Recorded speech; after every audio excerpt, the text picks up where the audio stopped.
Haleluya. Turashima Imana ku gitondo cyiza.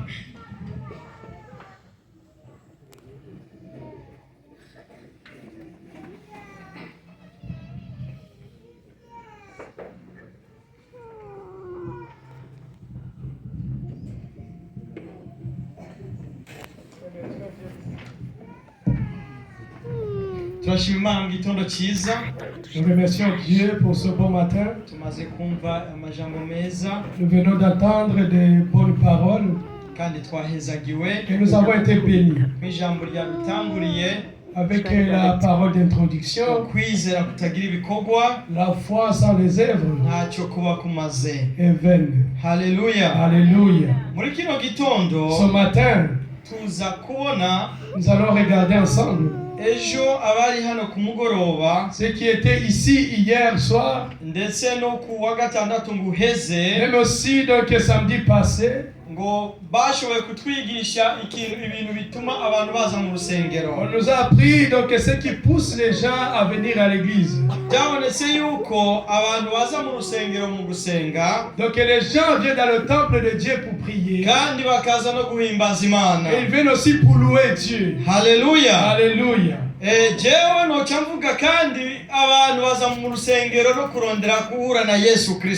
moi aussi j'aimerais dire aussi que les gens viennent à l'église pour rencontrer Jésus-Christ.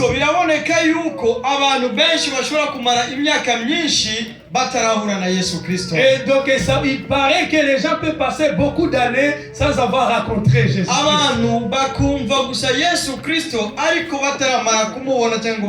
Mais ils entendent parler de Jésus-Christ, mais ils l'ont jamais rencontré ou ne l'ont jamais reçu.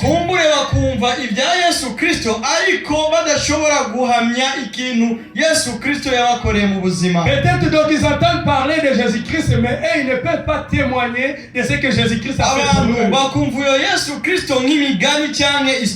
Donc ils entendent de ce Jésus-Christ comme l'histoire seulement. Mais ce matin, j'aimerais que tu puisses rencontrer Jésus-Christ. Si tu n'as pas encore rencontré Jésus-Christ, ou tu n'as pas encore parlé avec Jésus, il ne s'est pas révélé à toi, tu dois témoigner que Jésus-Christ existe. Et ce matin, tu rencontres Jésus-Christ. Nous allons voir 3 personnes qui ont rencontré Jésus-Christ.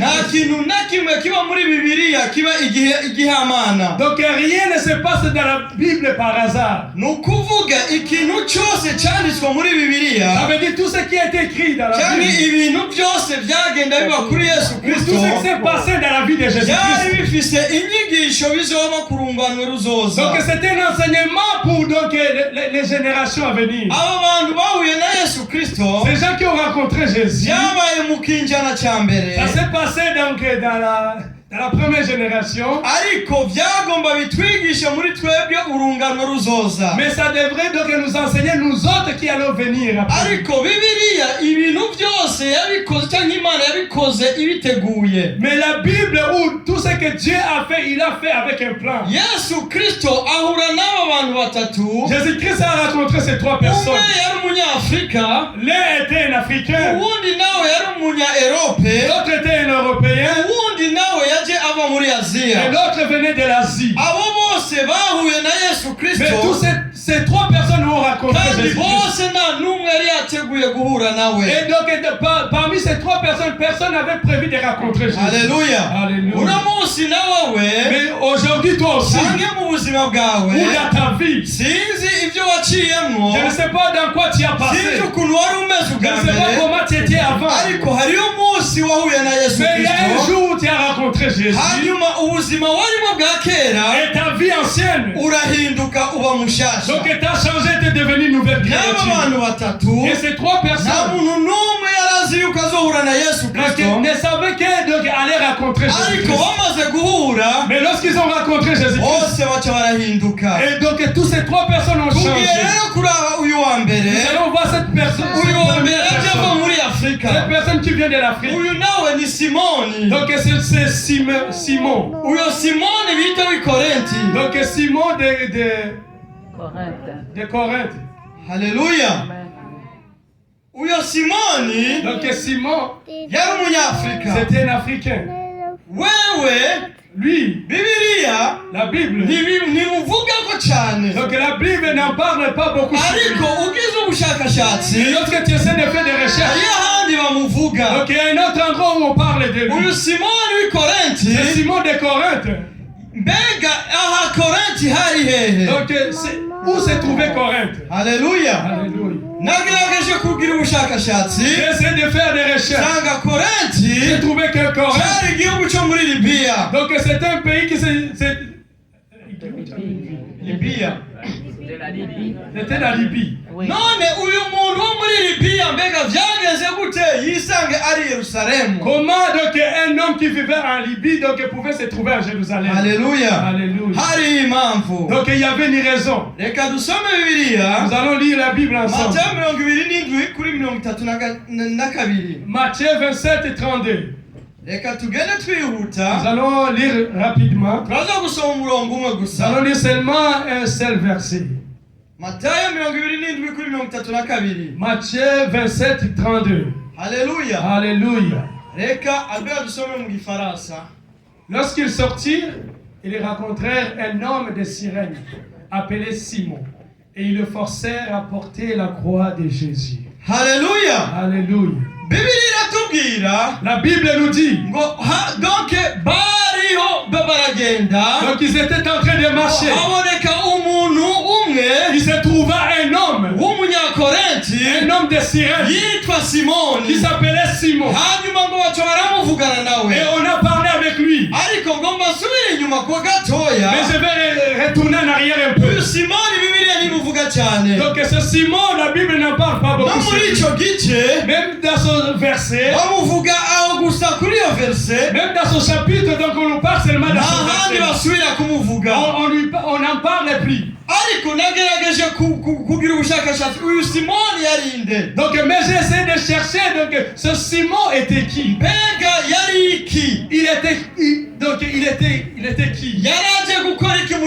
Qu'est-ce qu'il venait faire à Jérusalem? Mais j'ai trouvé que ce Simon, c'était une personne qui avait une famille. Et il avait des enfants. Et ces deux enfants habitaient à Jérusalem. Nous allons lire dans Marc chapitre 15 verset 21.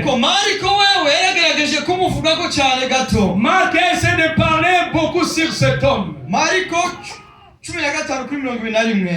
15 21. Alléluia. Alléluia. Ils forcèrent à porter la croix de Jésus un passant qui revenait de Champ, Simon de Cyrène, père d'Alexandre et de Rufus. Alléluia. Alléluia. Donc Donc Marc a essayé d'en parler. Donc cet homme, donc il était un cultivateur. Mais il avait des enfants, Alexandre et Rufus. Lorsque tu ris, donc nous allons parler. Donc ses enfants suivaient Jésus-Christ. Mais lui, Simon, il ne connaissait pas Jésus. Il entendait parler de Jésus. Ses enfants lui disaient donc il y a un Messie qui fait des miracles. Un jour, parce que Jérusalem à ce moment, donc c'était une ville où il y avait beaucoup de richesses. On faisait beaucoup de business là-bas. Ça veut dire, lorsque j'essaie de penser, donc Simon aussi était à Jérusalem pour faire des commerces comme tant d'autres. Lorsqu'il est allé à Jérusalem, en entrant à Jérusalem, et il a vu trois personnes qui étaient en train d'être frappées. Ils avaient des croix. Ils étaient en train d'être frappés. Mais un parmi ces trois personnes, c'était Jésus-Christ. Et après, il a regardé. Il a dit, est-ce que c'est cet homme-là? Est-ce que c'est cet homme qu'on disait que c'est un Messie? Est-ce que c'est cet homme qui faisait des miracles?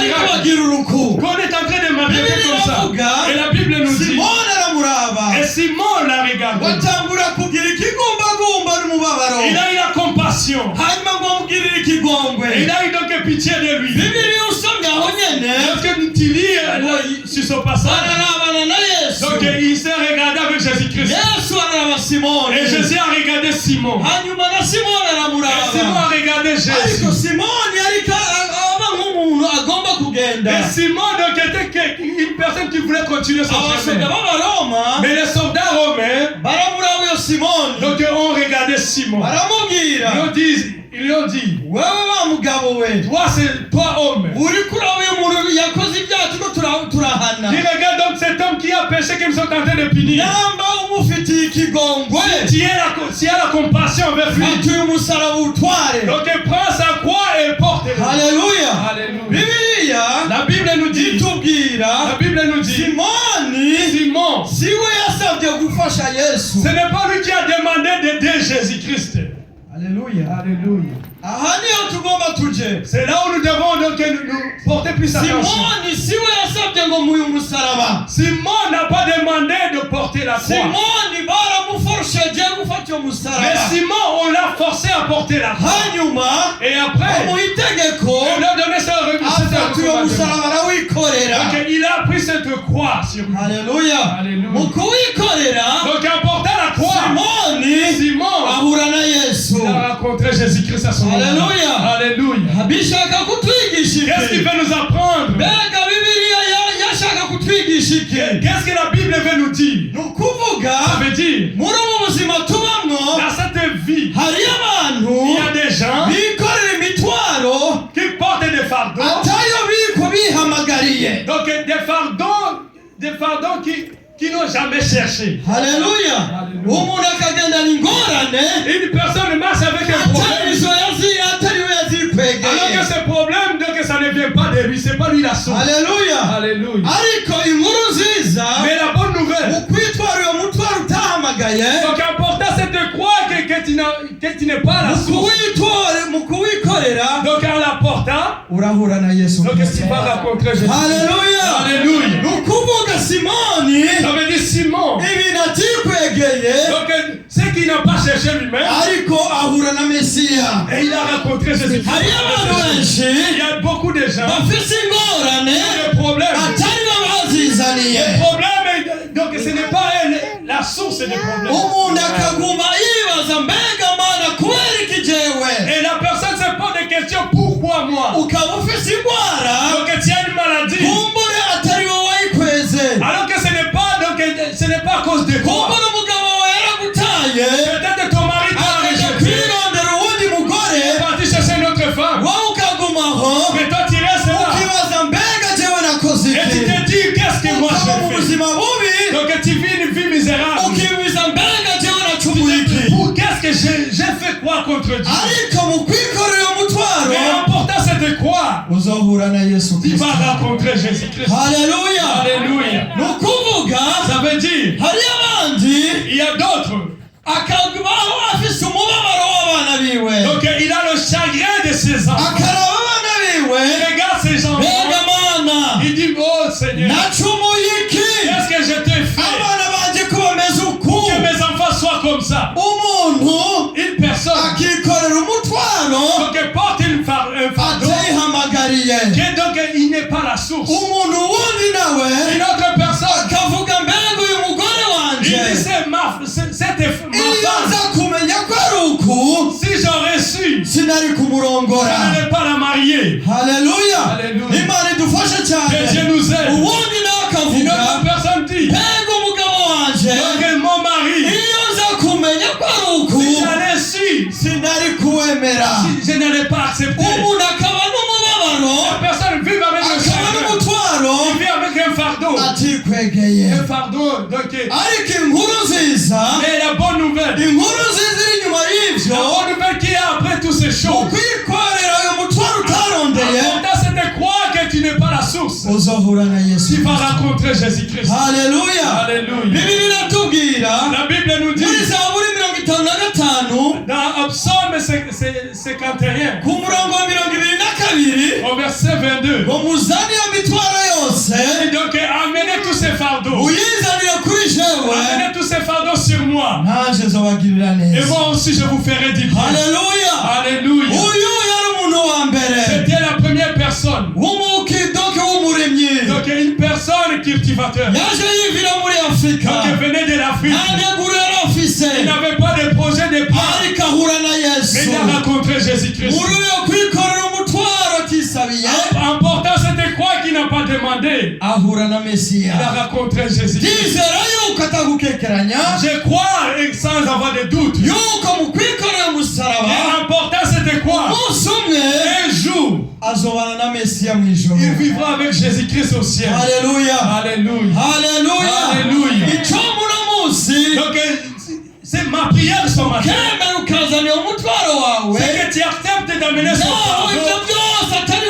Même si ça ne vient pas de toi. Mais que tu vives cette situation jour et nuit. Amène ces choses à Jésus-Christ. Pour que tu puisses recevoir Jésus-Christ. Alléluia. Et tu vivras avec le Messie. La deuxième personne.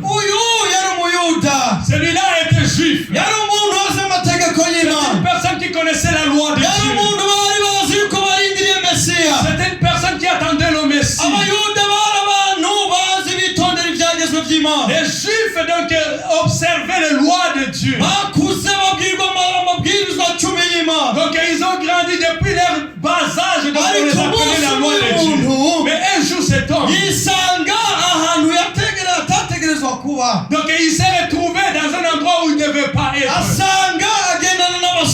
Donc il s'est retrouvé en train de marcher avec des voleurs. Et on l'a attrapé. Et il était juif. Un jour, il s'est retrouvé à la croix. Il s'est retrouvé en train d'être crucifié avec Jésus-Christ. Alléluia. Alléluia. Cet homme m'a appris beaucoup. C'est une personne qui connaissait Dieu. C'est une personne qu'on a enseigné la parole de Dieu. Et un jour, il s'est retrouvé à la croix. Il s'est retrouvé en train d'être crucifié comme un brigand. Qu'est-ce que ça veut nous enseigner? Donc, ça se fait que tu entends la parole de Dieu. Tu peux être serviteur de Dieu. Tu peux être chanteur. Tu peux être intercesseur. Tu peux être quelqu'un qui conseille les autres. Tu peux être une personne exemplaire. Mais un jour, tu te retrouves que Satan te trompe. Et que toi aussi tu te retrouves en train d'être crucifié avec les brigands. Cette personne connaissait la parole de Dieu. Il connaissait donc la loi de Moïse. Et il savait qu'un jour le Messie allait revenir. Un jour, donc il a trébuché. Il s'est retrouvé à la croix. Et il y a une bonne nouvelle. Mais il y a une bonne nouvelle à la croix. Luc 23, verset 40. Jusqu'au verset 43. Luc 23. 40 jusqu'à 43. Mais l'autre le reprenait et disait: ne crains-tu pas Dieu, toi qui subis la même condamnation? Pour nous, c'est justice, car nous recevons ce que nous méritons, nos crimes. Mais celui-ci n'a rien fait de mal. Et il dit à Jésus: souviens-toi de moi, quand tu viendras dans ton règne. Jésus lui répondit: je te le dis en vérité, aujourd'hui tu seras avec moi dans le paradis. Alléluia. Alléluia. Cette personne, c'était une personne de Dieu. C'est une personne qui venait donc du peuple de Dieu. C'était interdit de voler. Et donc il savait que leur Dieu est vivant. Mais un jour, il s'est retrouvé sur la croix. Mais une chose, il s'est rappelé. Il a dit: même si je suis à la croix, mais j'ai déjà entendu, j'ai déjà donc appris la vérité. Donc je sais que le Messie existe. Et cette personne qui est à ma gauche,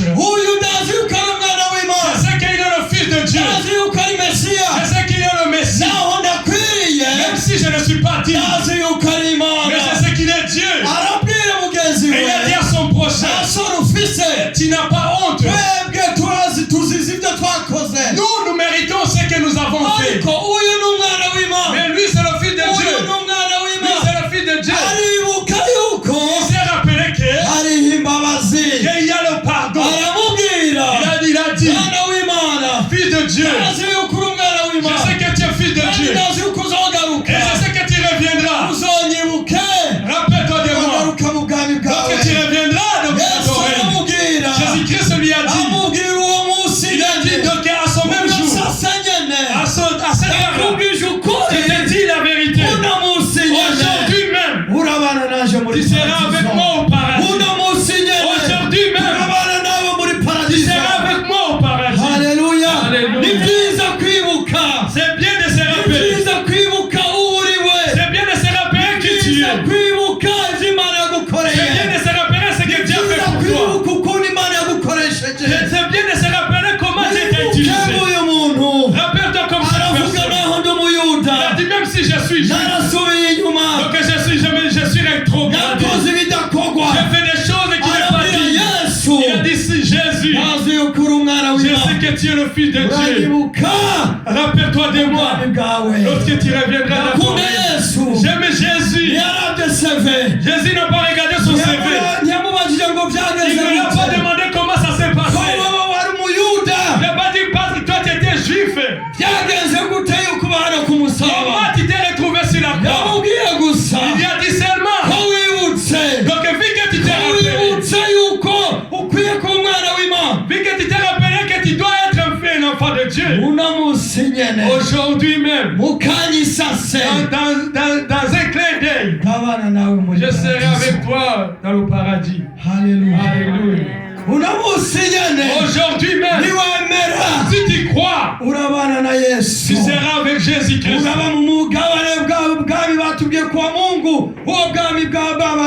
Donc tu seras dans ce royaume des enfants de Dieu. Il faut que tu acceptes seulement. Peut-être tu as servi Dieu. Peut-être tu étais vraiment un serviteur renommé. Peut-être tu priais Dieu.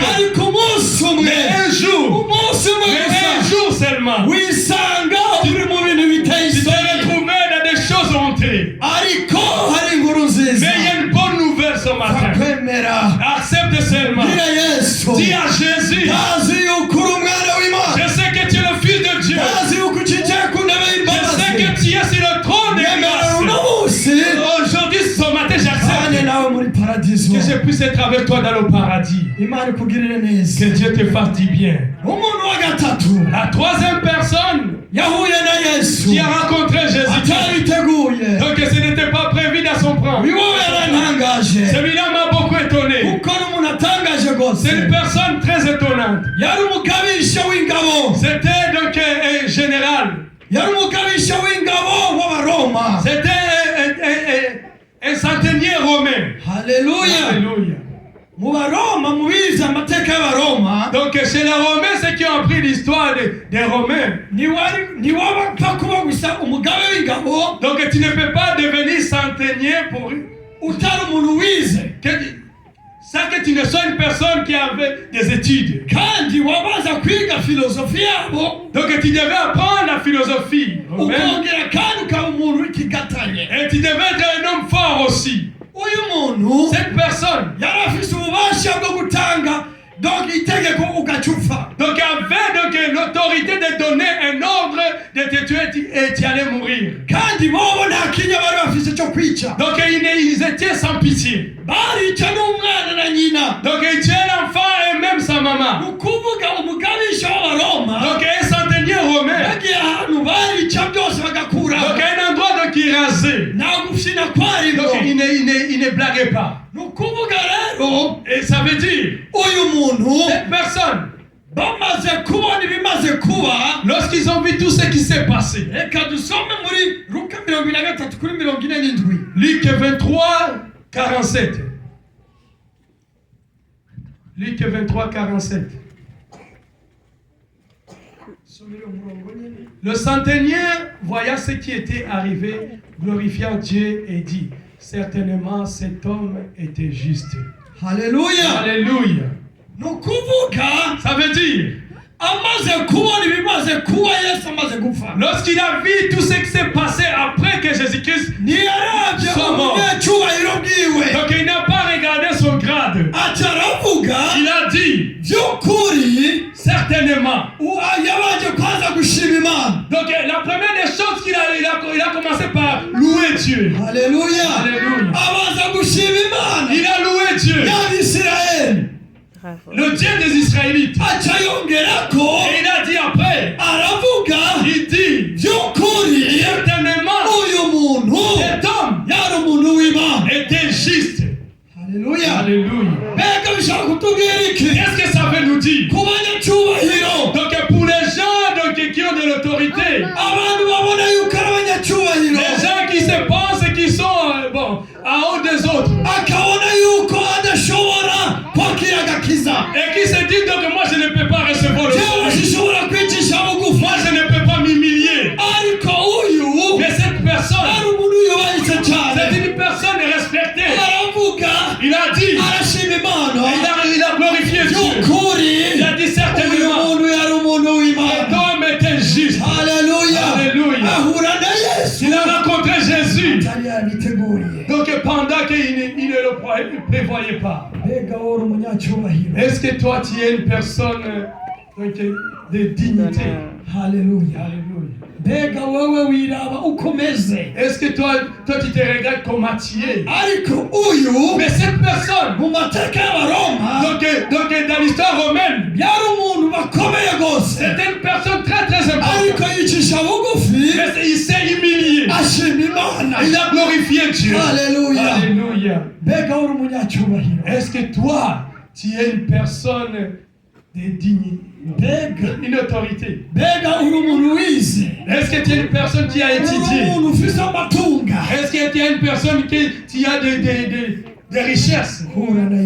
Rencontre Jésus-Christ au matin. Rencontre Jésus-Christ au matin. Donc quitte ton orgueil. Reçois le salut. Reçois Jésus-Christ aujourd'hui pour que tu puisses vivre avec lui dans le paradis. Alléluia. Alléluia. Dans ces trois, donc si on se place dans ces trois personnes, tu te trouves où? Tu dois être dans l'un de ces trois groupes. Tu dois être soit dans le groupe de Simon ou de ce juif ou de ce centenier. Alléluia. Alléluia. Qu'est-ce que tu as? Qu'est-ce que tu as qui est difficile, qui est un fardeau pour toi, que tu n'as pas cherché toi-même? Comme Simon. Qu'est-ce qui te fait pleurer? Tu es une maman. Tu ne dors pas. Donc tu pries pour tes enfants. Que Dieu puisse faire un miracle. Aujourd'hui, donc viens le représenter. Pour que tu puisses rencontrer Jésus-Christ. Alléluia. Alléluia. Amen. Tu es une maman. Tu pleures pour ton mari. Le problème que tu n'as pas cherché toi-même. Aujourd'hui, viens représenter ton mari. Amen. Pour qu'il puisse rencontrer Jésus. Alléluia. Amen. Tu as connu Dieu. Mais aujourd'hui, il est retourné en arrière. Donc des choses que tu fais que les gens ne voient pas. Toi-même tu le sais. Personne ne te voit. Et toi, comme Dieu te dit, tu n'es plus juif. Toi-même, lorsque tu te regardes, tu as honte. Parce que Jésus te voit. Aujourd'hui, si tu es dans son groupe, viens. Jésus va te dire, je serai avec toi dans le paradis aujourd'hui. Change. Que tu sois comme tu étais. Le vrai juif. Alléluia. Tu es une personne d'autorité. Donc tu dis moi je ne peux pas m'agenouiller. Moi je ne peux pas accepter ce Jésus. Moi je suis un homme d'autorité. Moi lorsque même les gens me regardent, je comment moi je peux me rallier avec ces gens? Donc viens rencontrer Jésus-Christ. Alléluia. Nous allons nous tenir debout. Et viens. Viens. C'est trois groupes. Il y a une maman que Dieu m'a montré. Donc ça fait quelques jours qu'il a dans les pleurs. Cette maman a beaucoup de pleurs. Viens. Ce n'est pas toi qui as tiré cela sur toi.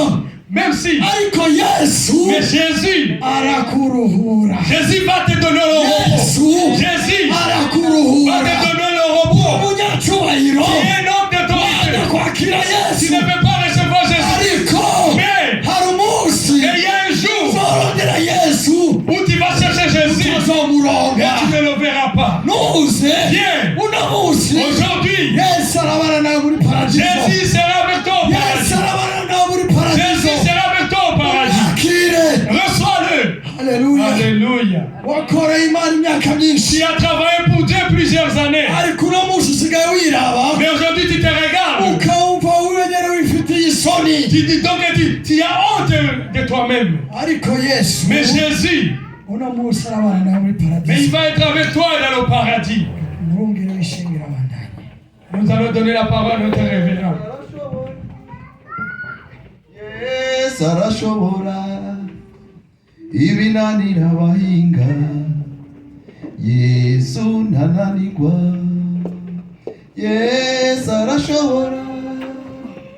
Yesu arashobora ibinanira abahinga. Yesu ntananirwa. Twaturirimbe ko Yesu ashobora. On va dire que Jésus est capable. Ibyo byose binanira bitunaniza. Tout ce qui nous fatigue, Yesu arabishobora. Jésus est capable. Ingwara yawe yanse gukira. Ta maladie qui ne guérit pas, Yesu arashobora. Jésus est capable. Ibibazo byawe waburiye inyishu. Tes problèmes que tu trouves pas de solution, Yesu arashobora. Jésus est Aho capable. ufukamye uvuga uti Yesu urashobora. Là où tu t'es agenouillé, dis Jésus t'es capable. Aba bantu twumvise barashingiye Yesu intahe. Les gens que nous avons entendus ont témoigné pour Jésus. Kandi Yesu yarabashoboje. Et Jésus les a rendus Uyu capables. munsi baruhukanye na Yesu mu ijuru. Aujourd'hui, ils sont dans le repos avec Jésus au ciel. Yesu arashobora. Yesu arashobora ibinani abahinga. Yesu ntananirwa. Yesu arashobora. Yesu arashobora ibinani abahinga. Yesu ntananirwa. Umve. Yesu arashobora. Yesu arashobora ibinani abahinga. Yesu ntananirwa. Yesu urashobora. Jésus t'es capable. Abahinga barashobora kunanirwa. Les experts peuvent échouer. Abakomeye kuri iyi si barashobora kunanirwa. Les plus forts peuvent échouer. Abaganga birashobora Les kubazazanira. médecins peuvent être dans la confusion. Abahinga muri iyi si birashobora kubananira. Les experts de son monde peuvent être Dushoboza capables. gutabaza abahinga bo kuri iyi si, Tu es incapable de secourir les ariko bikabananira. mais ça devient incapable. Mugabo wewe ushobora byose. Mais toi tu peux tout. Mu izina rya Yesu Kristo, Dans le nom de Jésus, akira amarira y'aba bantu bari hano. reçois les pleurs de ces gens. Mu izina rya Yesu Kristo, Dans le nom de Jésus-Christ, wumve ugusenga kw'aba bantu. que tu entends les prières de Mu izina rya Yesu Kristo, Dans le nom de Jésus-Christ, hura n'ikibazo umuntu wese afise hano. rencontre le problème de tout un Mu izina rya Yesu Kristo, Dans le nom de Jésus-Christ, data uri mu ijuru, Père qui est dans le ciel, raba amarira y'aba bantu. regarde les pleurs de Raba ibyo aba bantu bariko baragusaba. comment ce qui te donne Raba ibi bihe bamaze barimo. les temps qu'ils ont passé dans maze maze ubibuke kandi ubagirire neza. Bari hano imbere yawe Mana, kuko bizeye kuri umwami w'abami Yesu Kristo, kuko wa mwamuzi yakwizera ku musaraba, yibagira agahinda kiwe, yibagira ingorane ziwe, ariko akwitegereje aravuga ati ahantu ndi kumwe n'umukiza. Maze arakubwira ngo uyu munsi uzonyibuke niwagaruka mwami. Nawe uramubwira ati uyu munsi ndabana nawe muri paradiso. Naba ubane nabo uyu munsi muri aka kanya nyene Mana. Niwe wabatumiye mwami, niwe wabahamagaye Mana. Nicyo cyatumye badasiba bakaza gusenga, nuko mu ngoro yawe byose birongeka. Mu ngoro yawe hari inyishu y'ibibazo byacu byose. Mwami bagirire neza, wumva ukurira kwabo, wumva gusenga kwabo, maze bava batunganiwe. Kandi nibyo koko urabagirira neza, kuko wewe ucakuzanye kugira ngo ubwire abantu ngo nimuze mwese abarushe n'abaremerewe, ndabaruhura. Bature imitwaro yabo, bagirire neza, bibuke maze ubane nabo. Urakoze mwami wacu, urakoze mukiza wacu, urakoze mucunguzi wacu. Tubisabye mu izina rya Yesu Kristo, amen. Bibiliya yera yuzuye ibitangaza Yesu yakoze, Yesu ntananirwa. Ube